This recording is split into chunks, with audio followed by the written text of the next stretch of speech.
우리 시간 같이 함께 오늘의 말씀 제목 읽어보도록 하겠습니다. 시작! 하나님과의 과로를 지키자. 다시 한번 시작! 하나님과의 과로를 지키자 라는 말씀 제목으로 하나님의 이야기를 들려드리도록 하겠습니다. 오늘 말씀 잘 듣고 이 과로 안에 어떤 단어가 들어갈지를 한번 맞춰보세요. 아시겠죠? 네, 여러분 진짜 목사님이 아까 전에 얘기했듯이 날씨가 정말 춥습니다. 여러분 새벽에 있잖아요. 몇 도까지 간 줄 알아요? 영하? 막 11도, 13도까지 갔다고 해요. 그렇죠? 여러분 이럴 때 우리가 감기에 걸리기가 굉장히 쉬울까요? 어려울까요? 쉬워요. 그렇죠? 목사님이 요 근래 계속 이 건강에 대해서 얘기를 하고 있는데 목사님 우리가 왜 건강을 해야 될까? 수없이 얘기했지만 성경에서는 명확하게 이렇게 얘기하고 있거든요. 우리 같이 함께 말씀 우리 한번 읽어보도록 하겠습니다. 시작! 이 백성은 내가 나를 위하여 지었나니 나를 찬송하게 하려 함이라. 자, 어떻게요? 이 백성은 나를 위하여, 나를 위해, 그렇죠? 만들었다고 합니다. 그런데 우리가 아파버리면은 하나님께 찬송 드리는 것, 찬양 드리는 것, 예배 드리는 것이 쉬울까요? 어려울까요? 아파도 날 수 있다. 그렇죠. 그런 모습 아주 좋아. 그런 마인드 너무 좋습니다. 하지만 아프면 있잖아요. 이게 예배도 집중도 잘 안 되고 뭔가 에너지도 안 나고 파이팅도 막 안 난단 말이에요. 그렇죠? 목사님이 지금 이렇게 막 파이팅이 넘치는데 아프면 목사님이 이 정도까지 에너지를 쓸 수 있을까요? 없을까요? 없어요. 그렇죠? 건강해야, 몸이 아프지 않아야 우리 초등부 친구한테 말씀도 이렇게 전할 수 있다는 것이죠. 마찬가지로 우리 초등부 친구들 또한 건강해야 하나님께 예배 드릴 수 있고 이처럼 하나님을 찬양할 수가 있다는 것입니다. 그러니 여러분 건강관리 잘 했으면 좋겠습니다. 아시겠죠? 네. 자, 우리 지난주에 좋은 목표에 대해서 우리가 함께 이야기를 나눴습니다. 좋은 목표라는 것은 바른 자세와 바른 태도로 하나님의 말씀을 듣는 것이라고 저번 시간에 이야기를 했는데 그러면서 목사님이 스포츠 선수에 대해서 얘기를 했어요. 축구 선수에게는 이러한 좋은 목표가 있다. 하진아, 뭐니 하나 손 드는 거 아니었어? 하진이? 서였니? 서? 아까 분명히 이렇게 했는데 목사님 못 봤어? 아니야? 자, 축구 선수 우리 친구 어느 골대? 내 골대 상대방. 그죠, 상대방이죠, 그렇죠? 자, 가져가세요. 가져가세요. 선물 가져가세요. 자, 그리고 목사님이 또 야구 선수를 또 이제 얘기했었죠, 그렇죠? 그쵸? 메이저, 좋아. 그거 좋은 목표 맞아요. 그래, 형우야, 가져가라, 너도. 선정 가져가고, 그치, 좋아요. 그쵸? 뭐, 이렇게, 타자는 홈런이라든지, 뭐, 타자는 오케이. 홈런, 안타, 이런 좋은 목표가 있고, 그리고 투수는 삼진을 잡거나 스트라이크를 던지는 그런 좋은 목표가 있다라고 저번 시간에 얘기했습니다. 그쵸? 그러면서 우리 또한 좋은 목표 가져야 된다. 그것이 바로 바른 자세와 바른 태도인데 이것이 왜 이렇게 중요한지를 목사님이 이제 알려줄 텐데요. 우리 초등부 친구들 부모님한테 용돈 받을 때 있잖아요. 어떠한 자세와 어떠한 태도로 받아요? 자, 엄마. 근데 목사님이 아까 이 질문했거든요. 2부 때 자, 우리 2부 친구들은 부모님한테 어떠한 자세와 어떤 태도로 용돈 받아야 하니까 어떤 친구가 이렇게 얘기해요. 저는 엄마 아빠한테 카드를 받습니다. 이렇게 얘기하는 거예요. 누군지 모르겠지만 어쨌든 그래서 보통 우리가 이렇게 부모님이 용돈을 주면은 이렇게 받잖아요. 그렇죠? 두 손으로 이렇게 엄마 아빠 감사합니다. 이렇게 그렇죠? 이렇게 받습니다. 만약에 부모님이 용돈을 딱 주셨는데 때를 쓰는 거예요. 더 줘. 이게 뭐 이거 뭘 사 먹을 수 있다고 하면서 더 주세요. 저 이거 안 받을래 막 이러거나 아니면 부모님이 용돈을 주셨는데 엄마 그냥 저다 두고 가세요라고 하면 주는 부모님은 좋을까요? 나쁠까요? 그거 뭐 기분 나쁠 것 같아요. 그렇죠? 그럴 것 같아요. 마찬가지로 이 자세와 태도는 있잖아요. 상대방한테 영향을 줄 수가 있다는 것입니다. 여러분 이것을 성경에서 이렇게 가인과 아벨을 통해 보여주고 있는데요. 여러분 잘 들으세요. 성경에 보면 가인과 아벨이 등장합니다. 자, 그러면 문제. 가인의 직업은 뭐였을까요? 가인의 직업, 형은 했잖아, 우리 주원이. 정답 가져가시고. 그러면 아벨의 직업은 뭐였을까요, 우리 친구? 정답 가져가시고요. 자, 훌륭하네, 그쵸? 가인의 직업은 농사꾼이었고요. 그리고 아벨의 직업 하나씩이요. 농사꾼. 그리고 아벨의 직업은 양치기였습니다. 자, 그리고 나서 이제 이 둘은 있잖아요. 자신들의 열심히 가꾼 것들을 이제 하나님께 드렸습니다. 다시 말해서 예배를 드렸어요. 그런데 우리 초등부 친구들 알고 있죠? 누구의 예배만, 누구의 제물만 받았을까요? 그렇죠, 아벨이었어요. 그러면 왜요? 왜 도대체 하나님께서는 똑같이 예배 드린 거잖아요. 그렇죠, 똑같이 예배 드렸는데 왜 가인의 제사는 왜 가벨이 한다? 가인의 제사는 왜 거절했고 아벨의 제사는 왜 거절했을까? 이 질문에서 선물 받았잖아요. 그렇죠? 선물 받았으니까 이렇게 질문을 딱 던지면 있잖아요.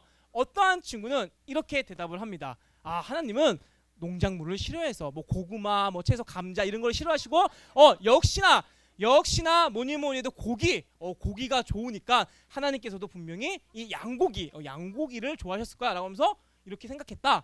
아니면 또한 이런 생각을 가질 수 있어요. 또한 조금 더 이제 업그레이드된 생각은 가인이 하나님께 제물을 드렸을 때 최상급의 농작물이 아니었다. 다시 말해서 흠이 있는 농작물을 드렸고, 그리고 아벨은 최상급 특불의 양을 드렸다. 그래서 받은 것이라고 했는데, 목사님이 기회가 되면은 이 가인과 아벨에 대해 조금 더 자세히 설명하고 싶지만 시간이 없어서 간략하게 설명하면은 이것 때문이에요. 하나님께 제물을 드린 사람의 자세와 태도의 문제였습니다. 다시 말해서 제물, 즉 농작물이랑 이 양을 있잖아요. 관계가 없어요. 하나님께 제물을 드린 사람의 자세와 태도 문제였습니다. 그래서 하나님께서는 거절하신 것이에요. 이게 더 구체적으로 설명하면은 이런 말입니다. 우리 초등부 친구들은 혹시 썬데이 예배자라는 이 말을 알고 있나요? 여러분, 썬데이가 무슨 요일이죠?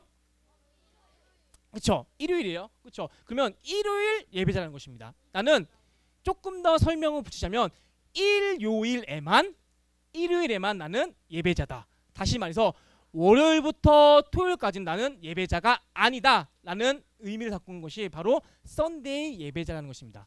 여러분, 이 모습은 옳은 모습일까요? 틀린 모습일까요?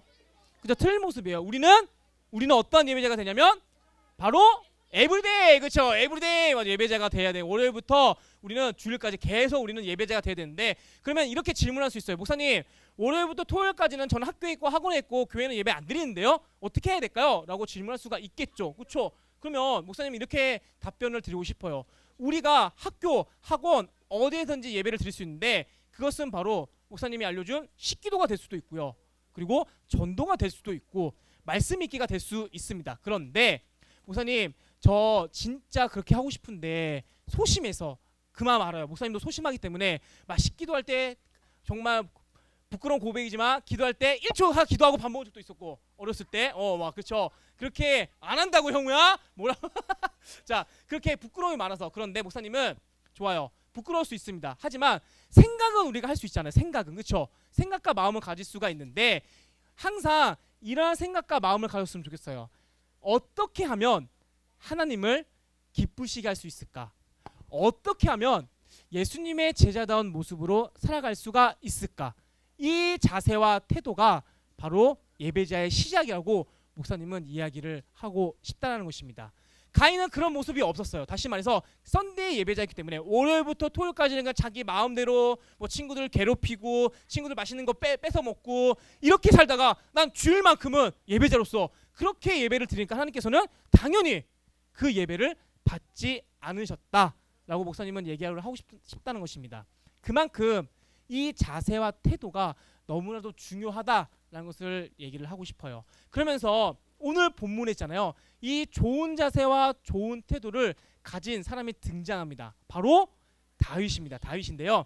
이때 당시 다윗은 왕이 된 상태였어요. 이미 이스라엘의 두 번째 이제 왕이 된 상황이었는데, 그러면 우리가 한번 이 어렸을 때의 다윗을 한번 좀 살펴보자는 거예요. 어렸을 때의 다윗은 있잖아요. 이제 양을 치던 사람이었습니다. 그런데 이 양은 아버지의 양이었고요. 이 양을 치게 된 이유가 있었는데, 여러분 이스라엘의 첫 번째 왕은 누구죠? 사울입니다. 그죠? 사울이에요. 사울인데, 사울이 왕이 딱 되고 나서 점점 하나님 말씀에 순종하지 않았어요. 하나님 말씀을 듣지 않고 자기 멋대로, 자기 마음대로 하다가 이제 하나님이 결단을 내립니다. 사울을 향하여서 내가 너를 버렸다. 그러면서 이제 내가 다음 왕을 세우겠다. 그 다음 왕은 바로 이새의 집에 있다라고 하면서 나단에게 너는 이제 가서 이새의 집에 가서 내가 세울 그 왕을 찾아라 미션을 내립니다. 그리고 나서 이제 나단은 이제 이새의 집에 가서 그 미션을 수행하죠. 그리고 나서 이 이새는 자신의 아들들 중에 있다고 하니까 가장 왕이 될 사람을 찾습니다. 키가 크고 우람한 첫째 아들부터 쭉 가다가 다윗은 아직 어리고 조그맣고 하니까 아닐 거다라고 하면서 양치기를 맡겨버립니다. 그렇게 어렸을 때부터 홀대받은 굉장히 안쓰러운 다윗의 어린 모습이었고요. 그리고 이제 자라납니다. 그리고 너무나도 그 유명한 그 사건, 다윗과 골리앗 사건이 있죠. 그렇죠? 이스라엘 백성들이 블레셋에 쩔쩔매고 있을 때 골리앗이 나와서 헤헤 네가 하나님이 계신다고? 그럼 나와보라 그래. 그렇게 모욕하고 있을 때, 욕을 하고 있을 때 이 다윗이 나와서 어떻게 했죠? 그렇죠? 어떻게 이겼습니까? 그렇죠? 돌을 던졌죠. 그렇죠? 한 방에 딱 명중시켜서 끝내버렸습니다. 여러분 굉장한 멋있는 그죠 일이죠. 그런데 우리 초등부 친구들 혹시 이 사건 이후의 일들을 알고 있습니까? 이제 블레셋을 이겼어요. 이스라엘이 다시 돌아왔습니다. 그런데 백성들이 돌아오는 군대를 향하여서 이렇게 얘기하는데요. 이 문장을 완성시키세요. 사울은 땡땡이요. 다윗은 땡땡이다. 오 친구. 사울은 다윗은 정답 가져가세요. 와 가져가세요. 여러분 많이 커요? 천이 커요? 숫자 많이 크잖아요. 그쵸? 다시 말해서 사울은 이제 안녕 웰컴 다윗 하면서 다윗을 더 높였습니다. 이 모습을 본 사울이 이제 화가 나기 시작한 거예요. 아직까지 내가 왕인데 감히 다윗을 높여? 라고 하면서 이제 다윗을 죽일 계획을 합니다. 퀴즈. 다윗이 이 사실을 알고 도망가려고 했을 때 도와준 사람은 누굴까요? 주원이 하나 둘 셋. 땡! 자 우리 하진이 하나 둘 셋. 누굴까요? 이름 하나 둘 셋. 그의 아들 이름 네임 누굴까요? 자 이름을 얘기하세요. 형우 아브라함 구약시대 아니야. 자 누굴까요? 세 글자 여러분 우치고 피카츄 누구? 정답 가져가세요. 맞아 요나단. 사울의 아들 요나단이 이제 다윗의 그 도망길을 도와줬습니다. 자 그런데 이 사울이 이 추격이 만만치 않았어요. 어찌됐든 간에 끝장을 보려고 했던 사울이었습니다. 그러자 도망갈 곳이 없자 이제 더 도망 없자 이제 다윗이 어떤 행동까지 하냐면 이제 미친 짓까지 합니다. 저렇게 막 정신 나간 막 침도 흘리면서 어찌됐든 간에 살려고 했던 그런 모습을 보였던 다윗이었습니다. 목사님이 왕이 되기 전 이 다윗의 그 일대기를 그 상황들을 왜 이야기를 하냐면 이제 다윗은 어찌됐든 간에 산전수전 공진전까지 다 겪은 정말 힘든 삶을 살았던 다윗이었습니다. 그리고 나서 오늘 말씀에 왕이 되었다고 하잖아요. 그러면 목사님 같았으면은 이제 왕이 되었으니까 내가 하고 싶은 거 하고 좀 편안하게 살 수 있잖아요. 그렇죠? 더 이상 도망 다니지 않아도 되고 마음 졸이면서 살지 않아도 되잖아요. 그렇죠? 그런데 오늘 다윗의 행동은 이런 행동을 보입니다. 우리 같이 함께 말씀 읽어보도록 하겠습니다. 시작. 다윗이 그의 궁전에 거주할 때에 다윗이 선지자 나단에게 이르되 나는 백향목궁에 거주하거늘 여호와의 언약궤는 휘장 아래에 있도다. 이게 무슨 말이냐면 다윗은 지금 100억짜리 시그니엘에 있는 거예요. 지금요. 거기서 살고 있는 거예요. 그런데 그의 마음은 있잖아요. 항상 하나님께로 향해 있었다는 것입니다. 시그니엘에 있지만 여전히 다 무너져 가고 있는 초가집, 흉가 그런 곳에 계시는 그 하나님의 말씀을 다윗은 마음 아팠던 것이에요. 내가 성공을 했어도 충분히 이제는 좀 편하게 살 수 있어도 다윗의 마음은 여전히 하나님께로 향해 있었다는 것입니다. 여기에서 우리가 본받아야 될 모습이 등장합니다. 그 모습이 바로 우리 한번 읽어보도록 하겠습니다. 시작! 하나님과의 의리를 지키자. 그렇죠? 자, 다시 한번 우리 읽어보도록 하겠습니다. 시작! 하나님과의 의리를 지키자. 여러분, 이 의리라는 이 뜻을 목사님이 인터넷 쳐봤는데요, 이런 뜻을 가지고 있어요. 의리란 사람으로서 마땅히 지켜야 할 도리, 사람과의 관계에서 지켜야 할 바른 도리라고 있습니다. 공통점 찾아보세요. 사람으로서, 그리고 관계, 바른 도리. 그쵸? 도리라는 것은 내가 마땅히 해야 될 일을 얘기하는 거예요. 그래서 목사님은 이것을 이렇게 바꾸고 싶은데요, 하나님과의 관계에서 지켜야 될 바른 도리입니다. 그렇다고 하면 나는 하나님의 제자로, 하나님을 사랑하는 사람으로서, 하나님의 향하는 그 마음 갖고 있는 사람으로서 어떻게 하면은 나는 그 의리를 지킬 수가 있을까? 자, 따라해 보겠습니다. 시작! 어떠한 상황이 와도 교회를 떠나지 않는 것입니다. 그것이 바로 하나님과 의리를 지키는 것이에요. 우리 초등부 친구들이 이 다음에 정말 돈도 많이 벌고요, 정말 어떤 친구들은 진짜 뭐 CEO, 그렇죠? 건물주, 이렇게 정말 막 유명한 사람이 모두 다 될 거라고 목사님은 믿어요. 그렇게 되면 있잖아요, 그렇게 되면은 우리가 그렇게 바쁘게 살다 보면은 자연스럽게 하나님과 멀어지고요. 여러분, 하나님과 멀어진다는 얘기는 결국에는 이 예배의 자리를 지키지 않는다는 것이에요. 목사님은 그러한 사람들이 되지 않았으면 좋겠어요. 내가 아무리 바빠도, 여러분 왕이 얼마나 바쁘겠어요, 그렇죠? 여러 가지 나라를 다스려야 되는데, 그럼에도 불구하고 여전히 다윗은 하나님께로 향해 있었다는 것입니다. 우리가 이 모습을 본받았으면 좋겠어요. 여러분, 예배의 자리를 끝까지 지키시고, 그리고 어떠한 상황 속에서도 교회를 떠나지 않아 다윗이 누렸던 그 복을 우리 초등부 친구들 또한 누리는 멋진 사람이 되길 예수님의 이름으로 축복합니다.